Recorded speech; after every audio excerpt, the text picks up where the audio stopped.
ఓం శ్రీ గురుభ్యో నమ. ఓం శ్రీ మాత్రే నమ.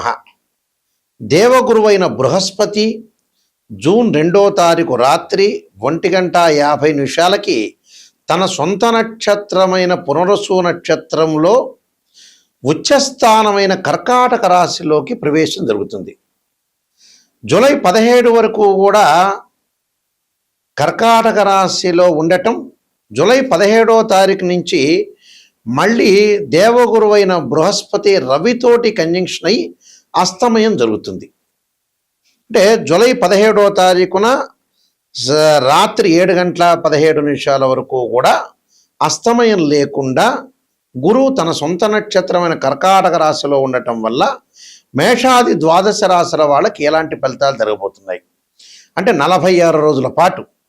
మళ్ళీ జూలై 17వ తారీఖున కర్కాటక రాశిలోనే గురువు ఉంటాడు, కానీ రవి గురువు యొక్క కంజంక్షన్ వల్ల కూడా ఫలితాలు మారిపోయే అవకాశం ఉంటుంది. అంటే ఈ 46 రోజుల పాటు ఏ విధంగా ఉండబోతుంది మేషాది ద్వాదశ రాశుల వాళ్ళకి? గురువు ధనకారకుడు, సంతానకారకుడు, యశస్కారకుడు, కీర్తి, విద్య, ఉద్యోగము, గౌరవ మర్యాదలు, అలానే ప్రతి విషయంలో కూడా మనం గురుబలం కావాలనుకుంటాం. మనం వివాహాది సంబంధాల విషయాల్లో కానీ గోచారరీత్యా అంటే గురుబలం అనేది బాగా ఉంటే మనకు అన్ని పనులన్నీ కూడా సర్వత్రా విజయం లభించే అవకాశం ఎక్కువ ఉంటుంది. అందులో ధనకారకుడు, అలానే జ్యోతిష్శాస్త్ర ప్రకారంగా ద్వితీయ భావకారకుడు అవుతాడు. అంటే ధన, వాక్కు, కుటుంబానికి సంబంధించిన కారకుడు గురువు. అలానే పంచమ భావాధిపతి కూడా గురువే. భాగ్య లాభాధిపతులు, భావానికి కూడా అధిపతులు కూడా గురువే అవుతాడు ఇక్కడ. అందువల్ల జన్మజాతక ప్రకారంగా మనం గురువు ఎలా ఉన్నాడో చూడాలి. అలానే గోచారరీత్యా కూడా గురువు ఎలా ఉన్నాడు, గురువు యొక్క ఫలితాలు ఏమవుతున్నాయి, ఎలా ఉండబోతున్నాయి, ఇవన్నీ కూడా మనం చెప్పేవన్నీ కూడా గోచారరీత్యా చెప్పబడే ఫలితాలు. గోచారరీత్యా చెప్పబడే ఫలితాల్లో గురువు ఏ విధంగా ఉన్నాడో ఒక్కసారి మనం పరిశీలన చేద్దాం. మిథున రాశి వారికి గురువు యొక్క సంచారం వల్ల ఏలాంటి ఫలితాలు జరగబోతున్నాయి అంటే ఇక్కడ సప్తమాధిపతి, దశమాధిపతి అయిన గురువు ద్వితీయ స్థానంలో ఉండటం వల్ల అధిక లాభాలు కలిగే అవకాశాలు ఎక్కుంటాయి. అంటే ఫైనాన్షియల్ పరంగా ఉండే డెవలప్మెంట్స్ జరుగుతుంటుంది. అలానే ఇక్కడ ద్వితీయంలో ఎప్పుడైతే గురువు ఉంటాడో ఆనందము, కీర్తి, ధనలాభము, సుఫలితాలు జరిగే అవకాశాలు ఎక్కువగా ఉంటాయి. భూమి, గృహాలు, ఇళ్ళు, వృత్తి ఉద్యోగాల్లో అనుకూలంగా ఉండటం, ఉద్యోగపరంగా ప్రమోషన్లు, నిరుద్యోగులు వాళ్ళు ఊహించిన దానికంటే కూడా మంచి ఉద్యోగాలు రావటం, ఇంటిలో వివాహ శుభ కార్యక్రమాలు అనుకూలంగా ఉండటం, సుసంపన్నమైన కుటుంబం నుంచి అమ్మాయి కానీ అబ్బాయి కానీ వచ్చే అవకాశాలు ఎక్కువ ఉంటాయి.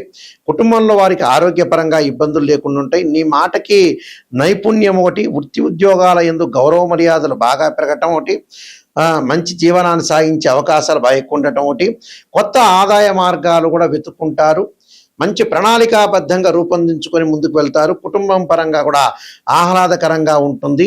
వివాహ శుభ కార్యక్రమాలు చేస్తుంటారు. ధనలాభం కలగటం, ఆకస్మికంగా ప్రయాణాలు, ఆకస్మికంగా ధనలాభం, నూతన వస్తువులు కొనుగోలు చేసే అవకాశాలు ఎక్కువ ఉంటుంది. గతంలో ఏదైతే పెండింగ్ ప్రాజెక్టులు ఉన్నాయో అవన్నీ కూడా పూర్తి చేయటం, గతంలో వివాహాలు వాయిదా పడిన వ్యక్తులు ఎవరైతే ఉంటారో వాళ్ళందరికీ కూడా మళ్ళీ వివాహాలు జరగటం, గతంలో అయితే సంతానపరంగా ఇబ్బందులు కలుగుతున్న వ్యక్తులకు కూడా సంతానం కలిగే అవకాశాలు ఖచ్చితంగా ఉంటాయి. కాబట్టి మిథున రాశి వాళ్ళకి ఎక్కువగా అనుకూలమైన ఫలితాలు ఉంటాయి.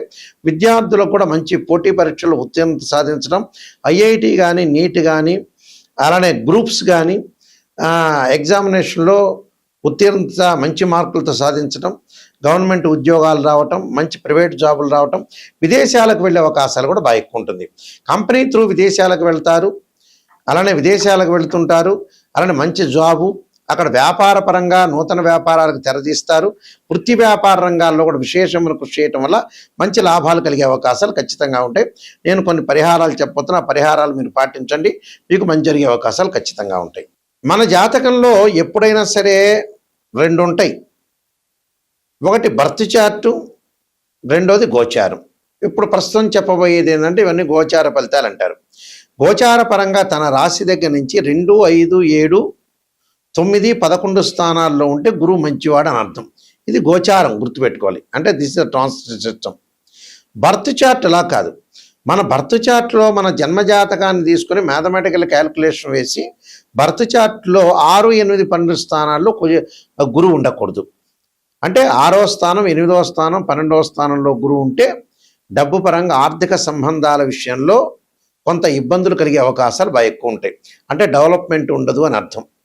గురువు రాహుతో కానీ, కేతువుతో కానీ, శనితో కానీ కలిసి ఉండకూడదు. గురువు ఆరుద్ర, స్వాతి, శతభిషము, అలానే అశ్వని, మఖ, మూలా నక్షత్రంలో కానీ, పుష్యమి, అనురాధ, ఉత్తరాభాద్ర నక్షత్రంలో కలిసి ఉండకూడదు. అంటే రాహుతో కానీ, కేతువుతో కానీ, శనితో కానీ కంజంక్షన్ కాకూడదు. 6, 8, 12 స్థానాల్లో జన్మజాతక రీత్యా ఉండకూడదు. గోచారరీత్యా మళ్ళీ విధానం వేరు, దాని కండిషన్ వేరు. గోచారరీత్యా తన రాశి నుంచి 2, 5, 7, 9, 11 స్థానాల్లో ఉంటే గురువు మంచివాడు అని అర్థం. ఇక్కడ గురుబలం అనేది మనం తక్కువ ఉంటే ఏం చేయాలి? గురువుకి అధిదేవత, అధిష్టాన దేవత, అంతరిక్ష దేవతలు కొంతమంది ఉంటారు. అంటే అక్కడ అంతరిక్ష దేవత అయిన తారామహాదేవి యొక్క స్తోత్రాన్ని పారాయణం చేయాలి. అలానే ఇంద్రాణిని అంటే ఇంద్రుణ్ణి పూజ చేయాలి. ఇంద్రాణిని యొక్క స్తోత్ర పారాయణం చేయాలి. అమ్మవారి యొక్క ఆరాధన, దత్తాత్రేయ స్వామి యొక్క కవచము, దత్త పారాయణం చేసుకోవాలి. అంటే సంతాన కారకుడు, సంతానం లేని వాళ్ళు కొంతమంది ఉంటారు. సంతాన కారకుడు గురువే. సంతాన పరంగా దోషం కలిగిందనుకోండి, సంతాన గోపాలకృష్ణ మంత్రాన్ని చదువుకోవటం, దత్తాత్రేయ స్వామి యొక్క కవచము, దత్త పారాయణము, బృహస్పతి పాశుపతాస్త్ర రుద్రాభిషేకం చేసుకోవటం, అలానే బృహస్పతి హోమము, శనగలు దానం చేయటం, ఆ శనగలకు సంబంధించిన ఎల్లో పసుపు కలరు క్లాత్ని దానం చేయటం, అంటే పసుపు రంగు కలిగిన వస్త్రాన్ని దానం చేయాలి, శనగలు దానం చేయాలి. శనగలతో చేసిన వంటకాన్ని దేవాలయంలో ప్రధాన అర్చకులకు ఇచ్చి గురువారం రోజున చక్కగా భక్తులకు వితరణ చేయమని చెప్పాలి. గురువుని పూజ చేయాలి. దత్తాత్రేయ స్వామి కవచాన్ని, దత్తపారాయణాన్ని చదువుకోవాలి.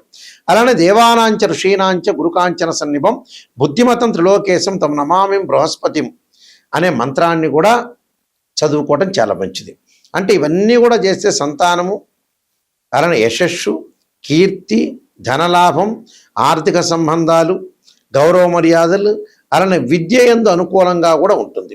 అంటే విద్యార్థులకు కూడా గురువు యొక్క బలం అనేది ఉండాలి.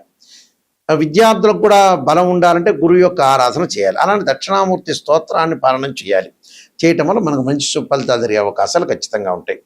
అయితే నేను కాలసర్పయోగ చంద్రిక, రాహుకేతులు, ఛాయాగ్రహాలు, అలానే స్వప్నశాస్త్రము, పుత్రగణపతి వ్రతము, బృహత్ పరిహార సింధు, జాతక చంద్రిక, వివాహ మార్తాండము, అలానే నవగ్రహ దోషాలకు 12 మహావిద్యలు, సర్వదేవతా గోత్రల ప్రవలు పార్ట్ 1, పార్ట్ 2, ఇలాంటి చాలా గ్రంథాలన్నీ కూడా నేను రాశాను. ప్రొడక్షన్ ఆఫ్ ఆస్ట్రాలజీని ఇవన్నీ కూడా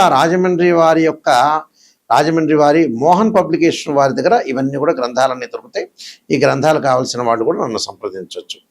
అలానే ఎప్పుడైనా సరే జాతకాన్ని చూపించుకునేటప్పుడు ఎవరైనా సరే మమ్మల్నే కాదు ఎవరిని మీరు ఆస్ట్రాలజర్ని అప్రోచ్ అయినా ఫస్ట్ నెగిటివ్ తెలుసుకోవాలి. పాజిటివ్ తెలుసుకోవటం కాదు, పాజిటివ్ మీకే తెలుసు, మా దగ్గర అవసరం లేదు. నిజం చెప్పాలంటే మమ్మల్ని అప్రోచ్ అవ్వాల్సిన అవసరం లేదు. ఇన్ ఫ్యూచర్లో ఏదైనా ప్రాబ్లం జరుగుతుందా, లేదా గతంలో మళ్ళీ రిపీట్ అవుతాయి ఆ ప్రాబ్లమ్స్, ప్రజెంట్ ఇప్పుడున్నది రేపు ఉండదు, రేపు ఉన్నది ఎల్లుండి ఉండదు. జాతకాన్ని కరెక్ట్గా అనాలిసిస్ చేసుకోవాలి. 16 లగ్న కుండలు ఉంటాయి, డివిజనబుల్ చార్ట్స్. ఒక అబ్బాయికి వివాహం కాలేదు అని అంటే, అమ్మాయికి వివాహం, అబ్బాయి వివాహం కాలేదంటే రాశిచక్రము, నవాంశము, భావచక్రం, దశలు, అంతర్దశలు. వృత్తిపరంగా, ప్రశ్నపరంగా అనుకూలంగా లేదా రాశిచక్రము, దశమాంశచక్రము, భావచక్రం, దశలు, అంతర్దశలు. సంతానం కలగట్లేదా రాశిచక్రము, సప్తమాంశము, భావచక్రము, దశలు, అంతర్దశలు. ఇలాంటి మ్యాథమెటికల్ క్యాలిక్యులేషన్ చేయాలి. కొన్ని సందర్భాల్లో గురువు మకర రాశిలో ప్రతి వాళ్ళకి కూడా ఎవరికైనా సరే జ్యోతిష్ శాస్త్రం ప్రకారంగా గురువు 5 డిగ్రీల వరకు నీచ్ అంటారు మకర రాశిలో. అదే 5 డిగ్రీల తర్వాత పరమనీచ్ అంటారు. అంటే అక్కడ నీచ స్థానంలో ఉందే, ఉచ్చ స్థానంలో ఉందో చూసుకోవాలి. ప్రజెంట్ ఇప్పుడు కర్కాటక రాశిలో గోచారరీత్యా ఎవరికైనా సరే ఇప్పుడు పుట్టిన వాళ్ళకి కానీ, గోచారరీత్యా కానీ, భర్త చార్ట్ ప్రకారంగా కానీ గురువు కర్కాటక రాశిలో ఉచ్చ స్థానంలో ఉన్నాడు. పునర్వసు నక్షత్రంలో ఉండటం చాలా మంచిది. అయితే అందరికీ మంచిది కాదు, అందరికీ చెడ్డది కాదు. కొంతమందికి మంచిది, కొంతమందికి చెడు ఫలితాలు, కొంతమంది మిశ్రమైన ఫలితాలు వస్తాయి. కాబట్టి ఇక్కడ గురుబలం అనేది ఉందా లేదా అని చూసుకోవాలి. చూసుకొని మీరు ముందుకు వెళ్ళాలి. అలానే 16 లగ్న కుండలు అనాలిసిస్ చేసి జీవితం అనేది ఎలా ఉందో నిజాన్ని తెలుసుకోవాలి. నిజాన్ని తెలుసుకోలేదనుకోండి, మనం అసత్య ధోరణిలో ఉన్నట్టే, మనల్ని మనం మోసం చేసుకున్న వాళ్ళం అవుతాం. ఓపెన్గా చెప్పాలంటే ఆస్ట్రాలజర్ చెప్తారు, పొగడండి అంటే 10 నిమిషాలు ఎవడైనా పొగుడతాడు, పక్కన ఒకటి పొగుడతాడు, ఇంకోటి పొగుడతాడు. పొగట్టం కాదు, పొగిడేటట్టయితే ఆస్ట్రాలజీ చెప్పించుకోకూడదు. నిజం చెప్పాలంటే మొహమాటం లేదు ఇందులో. నిజాన్ని తెలుసుకొని నాయకంటి మల్లికార్జున శర్మ గారి దగ్గర నేను బాగుపడాలనే వ్యక్తులు మాత్రమే మాకు ఫోన్ చేయండి. మా వెబ్సైట్ www.nayakanti.com, nayakanti.in. ఆ స్క్రీన్ మీద స్క్రోలింగ్ అవుతున్న నెంబర్కి మాకు ఫోన్ చేసి మీరు తెలుసుకోవచ్చు. మీ అందరికీ కూడా శ్రీ పరమేశ్వరుడి యొక్క కరుణాకటాక్షం ఉండాలని, శ్రీ పరమేశ్వరి యొక్క అమ్మవారి యొక్క కరుణాకటాక్షం ఉండాలని ఆశిస్తూ సర్వే జనా సుఖినో భవంతు.